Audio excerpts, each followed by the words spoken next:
Hello guys, welcome to my channel. आज हम लोग पढ़ेंगे बैलेंस ऑफ पेमेंट के बारे में।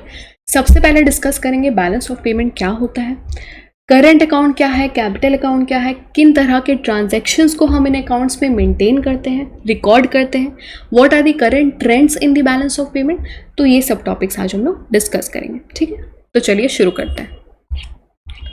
सबसे पहले ये देख लेते हैं कि बैलेंस ऑफ पेमेंट क्या होता है। तो ये जो डेफिनेशन है ये आरबीआई द्वारा दी गई है। The balance of payment is a systematic record of all economic transactions between the residents of a country and the rest of the world. किसी देश के रेसिडेंट का, किसी देश के निवासी का क्या इकोनॉमिक ट्रांजैक्शन है दूसरे देशों के साथ, भारत का क्या इकोनॉमिक ट्रांजैक्शन है दूसरे देशों के साथ, किन ट्रांजैक्शंस द्वारा हमारे देश में फॉरेन करेंसी आ रहा है और किन ट्रांजैक्शंस द्वारा हमारे देश से फॉरेन करेंसी बाहर जा रहा है। जब हम इन ट्रांजैक्शंस का रिकॉर्ड मेंटेन करते हैं वो आता है बैलेंस ऑफ पेमेंट में। मतलब कि हम रिकॉर्ड करेंगे कि कितना गुड्स और सर्विसेज हम इंडिया से एक्सपोर्ट कर रहे हैं, कितना हम बाहर देशों को सामान बेच रहे हैं, कितना हम सर्विसेज प्रोवाइड कर रहे हैं, कितना हम इम्पोर्ट कर रहे हैं, कितना रेमिटेंस बाहर देशों से आ रहा है, कितना रेमिटेंस इंडिया से बाहर जा रहा है, कितनी बाहर की कंपनी इंडिया में इन्वेस्ट कर रही है, कितना एफडीआई आ रहा है इंडिया में, कितना ओडीआई है, ओवरसीज डायरेक्ट इन्वेस्टमेंट, कितनी इंडियन कंपनी बाहर देशों में जाके इन्वेस्ट कर रही है, निवेश कर रही है। तो इन सब ट्रांजेक्शन्स का रिकॉर्ड हम मेंटेन करते हैं बैलेंस ऑफ पेमेंट। जो ट्रांजेक्शन्स द्वारा फॉरेन करेंसी हमारे देश में आ रहा है और जिन ट्रांजेक्शन्स द्वारा फॉरेन करेंसी हमारे देश से बाहर जा रहा है, उन सारे ट्रांजेक्शन्स का रिकॉर्ड हम मेंटेन करते हैं बैलेंस ऑफ पेमेंट में। तो अब हम लोग देख लेते हैं इनफ्लो एंड आउटफ्लो। कब हमारे देश में बाहर देशों से पैसा आएगा, फॉरेन करेंसी आएगा, कब हमारे देश से विदेशी मुद्रा बाहर जाएगा, फॉरेन करेंसी बाहर जाएगा, आउटफ्लो। तो इनफ्लो मतलब बैलेंस ऑफ पेमेंट हम लोग प्लस में दिखाएंगे, आउटफ्लो मतलब माइनस में दिखाएंगे। पैसा देश से बाहर जा रहा है, जब पैसा देश में आएगा तो उसको प्लस में दिखाएंगे, देश से बाहर जाएगा तो माइनस में दिखाएंगे। तो किन ट्रांजैक्शंस द्वारा पैसा देश में आएगा? देखो, जब हम एक्सपोर्ट कर रहे हैं गुड्स और सर्विसेज को, जब हम बाहर देशों में कोई सामान बेच रहे हैं, जब इंडिया से राइस एक्सपोर्ट हो रहा है, कॉटन एक्सपोर्ट हो रहा है, लेदर एक्सपोर्ट हो रहा है, इसी तरह से और भी गुड्स एक्सपोर्ट हो रहे हैं, तो हमारे देश में फॉरेन करेंसी आ रहा है। सपोज हम लोगों ने यूएसए में एक्सपोर्ट किया, वो हमें डॉलर में पेमेंट करेंगे। ठीक है, हम आरबीआई के पास जाएंगे, भाई ये लो डॉलर, मैं तो इंडिया में रहता हूँ, इंडिया में रुपया चलता है, इसके बदले में मुझे रुपया दे दो। ठीक है, तो आरबीआई के पास डॉलर आ गया, हमारे देश में डॉलर आ गया। जब हम सर्विसेज एक्सपोर्ट कर रहे हैं, कोई इंडिया का डॉक्टर है जो बाहर जाके सर्जरी कर रहा है, या मैं एज ए टीचर बाहर जाके पढ़ा रही हूँ, सपोज यूएसए में, इटली, जर्मनी, कहीं भी मैं बाहर देश में जाके पढ़ा रही हूँ, मैं अपनी सर्विसेज प्रोवाइड कर रही हूँ। कोई इंडिया का बैंक है जो बाहर अपने ब्रांचेस खोल रहा है, यूएसए में अपने ब्रांचेस खोल रहा है, जर्मनी में अपने ब्रांचेस खोल रहा है, वो अपने बैंकिंग सर्विसेज प्रोवाइड कर रहा है। तो जो भी गुड्स और सर्विसेज हम एक्सपोर्ट कर रहे हैं, विदेशी मुद्रा हमारे देश में आ रहा है, इनफ्लो प्लस में डाल दो। जो हम इंपोर्ट कर रहे हैं, जो हम गुड्स और सर्विसेज को इंपोर्ट कर रहे हैं, जो हम क्रूड ऑयल बाहर देशों से इंपोर्ट कर रहे हैं, जो हम चाइना से मोबाइल इंपोर्ट कर रहे हैं, तो इसके वजह से क्या हो रहा है, हमें पेमेंट करना पड़ रहा है ना फॉरेन करेंसी में। हम रुपया में तो पेमेंट नहीं कर सकते, रुपया तो इंडिया में चलता है, हमें फॉरेन करेंसी में पेमेंट करना होगा। हम आरबीआई के पास गए, भाई हम लोगों ने जो है यूएसए से गुड्स को इंपोर्ट किया है, तो आप हमें डॉलर दो। आरबीआई के पास गए, आप हमें डॉलर दो, ये लो रुपया, इसके बदले में आप मुझे डॉलर दे दो। क्यों? क्योंकि हम लोगों ने गुड्स को इंपोर्ट किया है, हमें पेमेंट करना है बाहर देशों को, तो डॉलर देश से बाहर जा रहा है, फॉरेन करेंसी देश से बाहर जा रहा है। जब हम सर्विसेज इंपोर्ट कर रहे हैं, उस केस में भी डॉलर देश से बाहर जा रहा है। जब फॉरेन डायरेक्ट इन्वेस्टमेंट इंडिया में आ रहा है, फॉरेन डायरेक्ट इन्वेस्टमेंट मतलब जब कोई बाहर की कंपनी इंडिया में निवेश कर रही है, इंडिया में इन्वेस्ट कर रही है। LG, Samsung south Korean based company है, इंडिया में आके अपनी फैक्ट्री खोली, नोएडा में आके अपनी फैक्ट्री खोली है। मैकडोनल्ड्स हो गया, स्टारबक्स हो गया, अमेरिकन बेस्ड कंपनी है, इंडिया में आके अपने ब्रांचेस खोल रहे हैं। तो जब ये इंडिया में निवेश कर रहे हैं, इंडिया में इन्वेस्ट कर रहे हैं, तो इन्हें क्या चाहिए इन्वेस्ट करने के लिए? रुपया। क्या ये डॉलर में इन्वेस्ट कर सकते हैं? नहीं, इंडिया में तो रुपया चलता है। तो ये जाएंगे आरबीआई के पास, भाई मुझे इंडिया में इन्वेस्ट करना है, मुझे अपनी फैक्ट्री खोलनी है, अपने जो है प्रोडक्शन यूनिट खोलने हैं, आप ये लो डॉलर, इसके बदले में मुझे रुपया दे दो। ये लो आप डॉलर, इसके बदले में मुझे रुपया दे दो। आरबीआई के पास आ गया डॉलर, हमारे देश में डॉलर आ गया। जब ओवरसीज डायरेक्ट इन्वेस्टमेंट हो रहा है, जब इंडियन कंपनी बाहर देशों में जाके निवेश कर रही है, इन्वेस्ट कर रही है, अपनी फैक्ट्री खोल रही है, अपने ब्रांचेस खोल रही है, अपनी प्रोडक्शन यूनिट खोल रही है, उस केस में क्या हो रहा है, डॉलर देश से बाहर जा रहा है, फॉरेन करेंसी देश से बाहर जा रहा है। रुपया में तो हम इन्वेस्ट नहीं कर सकते ना। जब हमें यूएसए में इन्वेस्ट करना है तो हमें क्या चाहिए, डॉलर चाहिए। हम जाएंगे आरबीआई के पास, हम यूएसए में फैक्ट्री खोल रहे हैं, हमें डॉलर दो, ठीक है, तो वो हमें डॉलर देंगे। डॉलर देश से बाहर जा रहा है, ये लो रुपया भाई, इसके बदले में आप मुझे डॉलर दे दो। डॉलर देश से बाहर जा रहा है, आउटफ्लो। जब फॉरेन पोर्टफोलियो इन्वेस्टमेंट हो रहा है, मतलब कि कोई बाहर की कंपनी है जो इंडियन स्टॉक मार्केट में इन्वेस्ट कर रही है, कोई नॉन रेसिडेंट है जैसे कि टॉम क्रूज, वो अगर सपोज टाटा के शेयर्स को खरीदा, फॉरेन करेंसी हमारे देश में आया। जब बाहर देशों से रेमिटेंस आ रहा है, कोई सपोज कोई भारत का जो नागरिक है अगर वो बाहर देश में जाके काम कर रहा है, ठीक है, गल्फ कंट्री में जाके काम कर रहा है, यूएसए में, जर्मनी में, इटली में जाके काम कर रहे हैं लोग, तो वो इंडिया में पैसा भेजेंगे, अपने घर वालों को पैसा भेजेंगे, अपने रिश्तेदारों को पैसा भेजेंगे, तो भी फॉरेन करेंसी हमारे देश में आ रहा है। जब यहाँ से रेमिटेंस बाहर जा रहा है, जब बाहर देशों के लोग इंडिया में आके काम कर रहे हैं, वो भी तो अपने घर पैसा भेजेंगे ना, तो वो जाएंगे आरबीआई के पास, भाई ये लो रुपया, मैंने यहाँ पे रुपया कमाया है, इसके बदले में मुझे दे दो आप डॉलर, मुझे यूएसए में पैसा भेजना है अपने घर वालों को, ठीक है। तो क्या हो रहा है, डॉलर हमारे देश से बाहर जा रहा है। तो ये आपको पता चल रहा है किन किन केसेस में हमारे देश में विदेशी मुद्रा आ रहा है और किन सिचुएशंस में हमारे देश से विदेशी मुद्रा बाहर जा रहा है। और क्या, देखो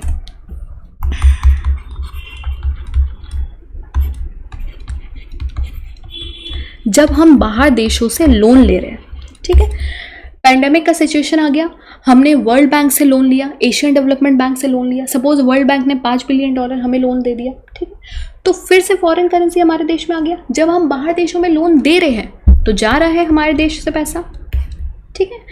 जब हमें बाहर देशों से ग्रांट मिल रहा है, कुछ किसी भी तरीका का हेल्प मिल रहा है, फाइनेंशियल असिस्टेंस मिल रहा है, भाई वर्ल्ड बैंक ने बोला ये लो भाई कोविड का सिचुएशन आ गया, अब $2 बिलियन हमारी तरफ से रख लो, मतलब ये ग्रांट है, ये पैसा आपको वापस नहीं करना है, तो उस केस में भी तो विदेशी मुद्रा हमारे देश में आ रहा है। डॉलर में हमें मिला, हमें डॉलर में पैसा मिल गया, हमें ग्रांट मिल गया, हमें फाइनेंशियल हेल्प मिल गया, कोविड का सिचुएशन है, ये लो आप $2 बिलियन ग्रांट में ले लो, एज अ फाइनेंशियल असिस्टेंस आप ये पैसा रख लो, ठीक है। हम अगर बाहर देशों में ग्रांट में पैसा दे रहे हैं तो क्या हो रहा है, या फिर हम बाहर देशों में कुछ गिफ्ट भेज रहे हैं, इन सिचुएशन में क्या हो रहा है, डॉलर हमारे देश से बाहर जा रहा है, ठीक है। और क्या केसेस हो सकते हैं, जैसे कि सपोज इंडिया की कोई कंपनी है, वो बाहर जाके अगर निवेश कर रही है, बाहर जाके इन्वेस्ट कर रही है, वहाँ से वो प्रॉफिट कमा के ला रही है। कोई इंडियन कंपनी है यूएसए में जाके अगर अपनी फैक्ट्री खोल रही है, वहाँ से फ़ायदा कमा के ला रही है ना, वहाँ से प्रॉफिट कमा के ला रही है ना, या बाहर के स्टॉक मार्केट में इन्वेस्ट की, यूएसए के स्टॉक मार्केट में इन्वेस्ट की, वहाँ से डिविडेंड कमा के ला रही है, तो भी हमारे देश में आ रहा है पैसा। जब कोई बाहर की कंपनी है जो इंडिया से इंडियन स्टॉक मार्केट में इन्वेस्ट कर रही है, यहाँ से डिविडेंड कमा के लेके जा रही है, या फिर यहाँ पे जो भी ब्रांचेस खुले हैं, मैकडॉनल्ड्स हो गया, स्टारबक्स हो गया, एलजी हो गया, सैमसंग हो गया, जो भी विदेशी कंपनी है वो यहाँ से फ़ायदा कमा के बाहर ले जा रही है। फ़ायदा जो प्रॉफिट वो कमा रही है तो वो बाहर लेके जा रही है ना। यहाँ पे क्या करी, वो जो भी प्रॉफिट कमा रही है, LG, Samsung, McDonald's, Starbucks, IBM, जो भी प्रॉफिट कमा रही है बाहर लेके जा रही है, तो आउटफ्लो हो जाएगा। तो इन सिचुएशंस में आउटफ्लो और इनफ्लो ऑफ फॉरेन करेंसी होता है, ठीक। चलो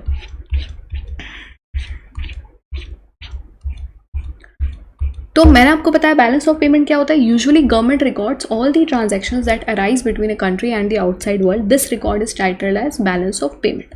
It is a statement of all transactions between entities in one country and the outside world over a specified time period such as a quarter or year. पूरे एक साल में जितना भी इकोनॉमिक ट्रांजैक्शन हमने दूसरे देशों के साथ किया है उसका रिकॉर्ड हम मेंटेन करते हैं बैलेंस ऑफ पेमेंट में. Balance of payment includes all the economic transactions which involve the transfer of holding और title of goods and services. चलो अब देखो, अगर इनफ्लो कम हुआ और आउटफ्लो ज़्यादा हुआ, मतलब विदेशी मुद्रा हमारे देश में कम आया और बाहर ज़्यादा गया. मान लेते हैं $450 बिलियन हमारे देश में आया और $500 बिलियन हमारे देश से बाहर गया, मतलब कि $50 बिलियन का गैप है.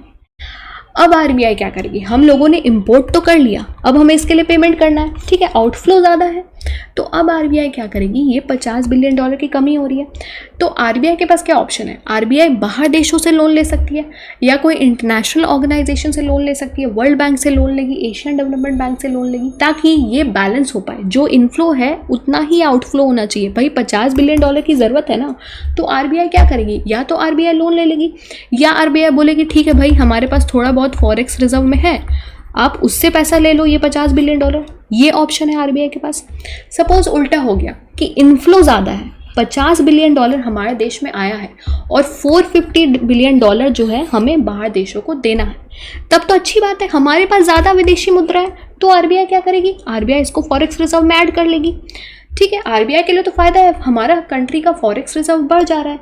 जब हमारे पास इनफ्लो ज़्यादा है, जब हमारे पास विदेशी मुद्रा ज़्यादा आ रहा है, तो हम उसको फॉरेक्स रिजर्व में ऐड कर देंगे। ठीक है, मतलब कि हमेशा इनफ्लो इक्वल्स टू आउटफ्लो ही होगा, आरबीआई इसको बैलेंस करेगी। इसीलिए जो बैलेंस ऑफ पेमेंट है वो हमेशा ज़ीरो होता है। क्यों?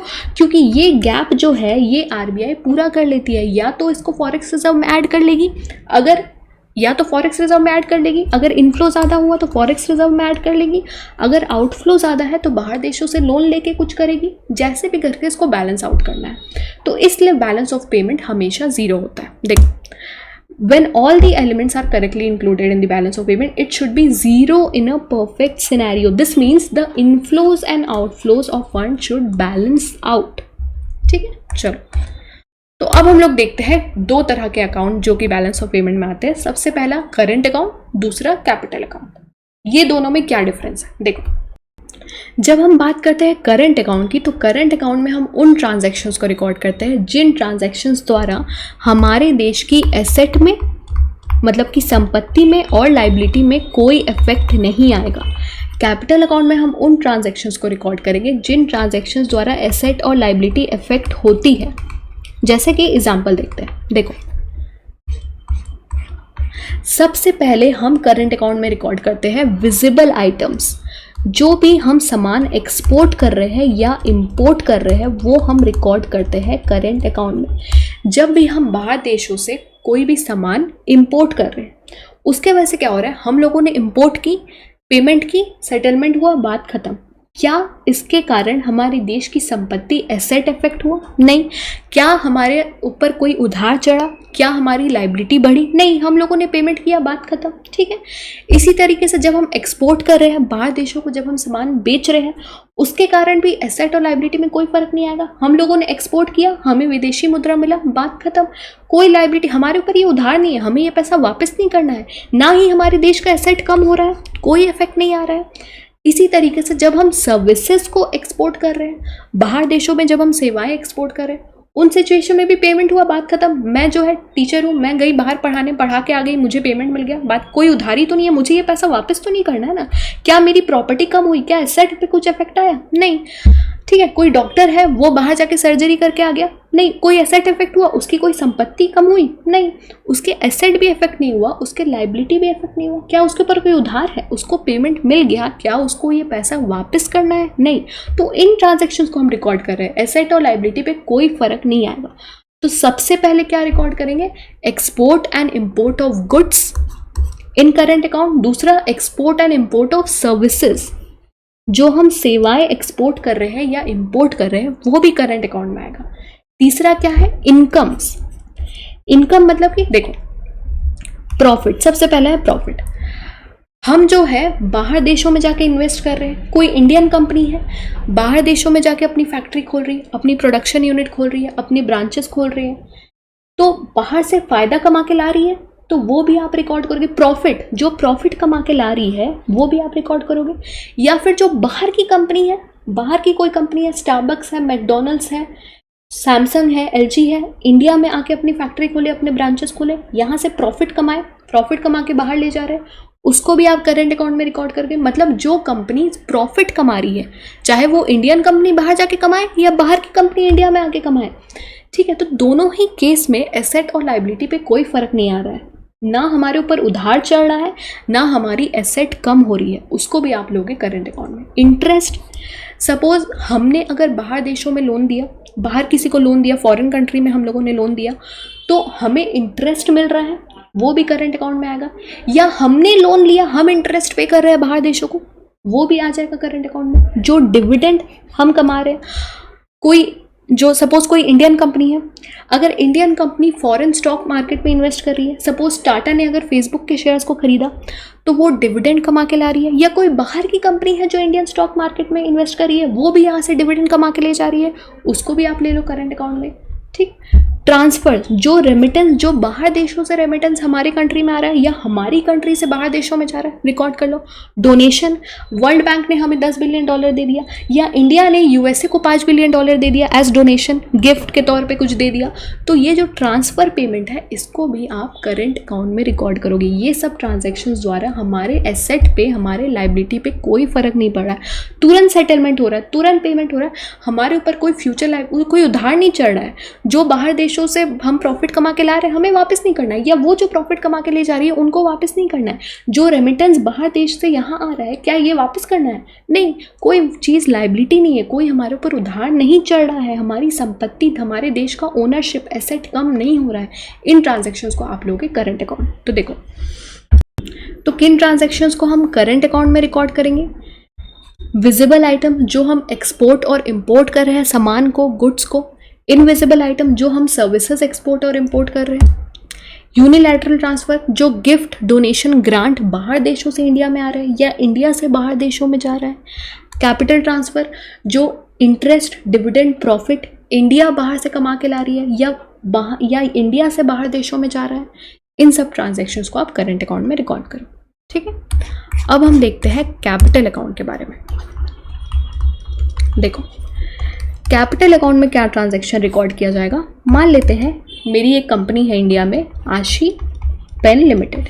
ठीक है, मैं एक भारतीय निवासी हूँ, मेरी कंपनी है इंडिया में, 100% मालकिन हूँ मैं इसकी, 100% ओनरशिप मेरे पास है। सपोज कोई बाहर की कंपनी आई, मान लेते हैं एक अमेरिकन बेस्ड कंपनी है, लीजा पेन लिमिटेड। ठीक है, ये बाहर की कंपनी आई, अब ये मेरी कंपनी को, जो एक इंडियन कंपनी है, सपोज उसको एक्वायर करना चाहती है या उसके साथ मर्ज करना चाहती है, उसके साथ पार्टनरशिप करना चाहती है। अब ये लीजा पेन लिमिटेड आई और इसने आशी पेन लिमिटेड के सपोज 51% शेयर्स को खरीद लिया, तो मेरे पास कितना बचा? 49% शेयर होल्डिंग मेरे पास है और 51% जो है वो लीजा पेन लिमिटेड के पास है। मतलब कि मैं जो भारतीय निवासी हूँ, मैं जो इंडियन रेसिडेंट हूँ, मेरी ओनरशिप कम हो गई, मेरा एसेट जो है वो कम हो गया। तो इस ट्रांजैक्शन को आप किस में रिकॉर्ड करोगे? कैपिटल अकाउंट में। एसेट इफेक्ट हो रहा है ना, मेरी ओनरशिप, मैं भारतीय निवासी हूँ, मेरी ओनरशिप इफेक्ट हो रही है, मेरा एसेट घट रहा है, मेरा ओनरशिप घट रहा है, पहले 100% था, अब 49% हो गया, तो इसको आप कैपिटल अकाउंट में रिकॉर्ड करोगे। कैपिटल अकाउंट प्लस में दिखाओगे या माइनस में दिखाओगे? इसको आप प्लस में दिखाओगे। क्यों? क्योंकि इन्वेस्ट किया जा रहा है ना इंडिया में, फॉरेन करेंसी हमारे देश में आ रहा है, कैपिटल अकाउंट प्लस में दिखाओगे। भले ही ओनरशिप कम हो रहा है, भले ही भारतीय निवासी का ओनरशिप कम हो रहा है, एसेट कम हो रहा है, लेकिन कैपिटल अकाउंट को आप प्लस में दिखा रहे हो। इसी तरीके से सपोज आशी पेन लिमिटेड अगर लीजा पेन लिमिटेड को एक्वायर करना चाहती है, सपोज 30% शेयर्स आशी पेन लिमिटेड ने लीजा पेन लिमिटेड का एक्वायर कर लिए, तो लीजा पेन लिमिटेड के पास क्या बचा? 70% शेयर। मतलब कि अगर मैं बाहर जाके दूसरे कंपनी के साथ मर्ज कर रही हूँ या दूसरे कंपनी को एक्वायर कर रही हूँ, तो मेरा भारतीय निवासी का ओनरशिप बढ़ रहा है, ओनरशिप बढ़ रहा है, एसेट बढ़ रहा है, लेकिन कैपिटल अकाउंट को आप माइनस में दिखाओगे। क्यों? क्योंकि फॉरेन करेंसी देश से बाहर जा रहा है, मैं अमेरिका में इन्वेस्ट कर रही हूँ, मुझे डॉलर देश से बाहर लेके जाना पड़ेगा, तो कैपिटल अकाउंट को आप माइनस में दिखाओगे। ठीक है, जब ओनरशिप कम होगा, एसेट कम होगा भारतीय निवासी का, कैपिटल अकाउंट प्लस, एसेट बढ़ेगा, ओनरशिप बढ़ेगा, कैपिटल अकाउंट आप माइनस में दिखाओगे। एसेट इफेक्ट हो रहा है इसलिए आप उसको रिकॉर्ड कर रहे हो कैपिटल अकाउंट में। यही अगर हम लाइबिलिटी की बात करते हैं, सपोज इंडिया ने एशियन डेवलपमेंट बैंक से लोन में पैसा लिया, $10 बिलियन, $5 बिलियन, जितना भी, उधारी चढ़ा, लाइबिलिटी बढ़ा, किस में दिखाओगे आप? किस में दिखाओगे इसको? कैपिटल अकाउंट में दिखाओगे। जब फॉरेन डायरेक्ट इन्वेस्टमेंट हमारे इंडिया में आ रहा है, कोई बाहर की कंपनी अगर इंडिया में आके निवेश कर रही है, LG आ रही है, सैमसंग आ रही है, मैकडोनल्ड्स आ रही है, स्टारबक्स आ रही है, इसके कारण क्या हो रहा है? हमारे देश का एसेट जो है, संपत्ति इफेक्ट हो रही है, कम हो जा रही है, तो इसको दिखा दो कैपिटल अकाउंट में। ठीक है, प्लस में दिखाओ और कैपिटल अकाउंट में दिखाओ। फॉरेन इंस्टीट्यूशनल इन्वेस्टमेंट, अगर कोई बाहर की कंपनी इंडियन स्टॉक मार्केट में इन्वेस्ट कर रही है, शेयर्स को खरीद रही है, फिर ओनरशिप कम हो रहा है, एसेट कम हो रहा है, तो उसको भी आप दिखाओगे कैपिटल अकाउंट में। तो ये सब ट्रांजेक्शन्स को आप रिकॉर्ड करोगे कैपिटल अकाउंट में, ठीक है। देखो